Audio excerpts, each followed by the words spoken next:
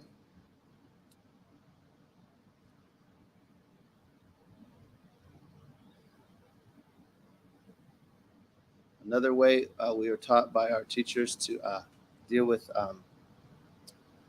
the violations of one's honor when one's in the dawah, to protect yourself from that, or seek that Allah help your dawah, is to pardon the people who violate your honor for Allah's sake. It might sound counterintuitive that if someone's talking against you in the dawah, how do you protect yourself from that? Excuse them. That might sound counterintuitive. But he said, pardon them and ask Allah with the intention that through that pardon, which is very good character, Allah grant victory to your dawah. So maybe people are talking against you and you're in you're working in dawah. You might fear that they're talking against you would hurt your dawah. But if you follow the character of Prophet Muhammad ﷺ and you're pardoning in your own rights, your own reputation, when people transgress, you pardon, and also intend following him, and that Allah support your dawah through that work of following him in good character. That's a means to be protected from the harm of that, and then it also becomes an opportunity.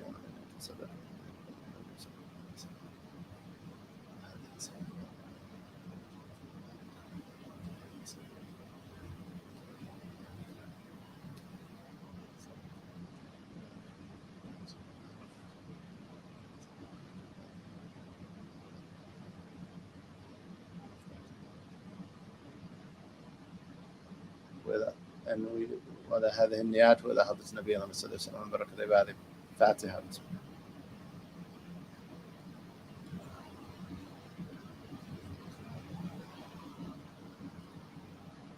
Place everyone in Allah's care. Assalamu alaikum wa rahmatullahi wa barakatuh.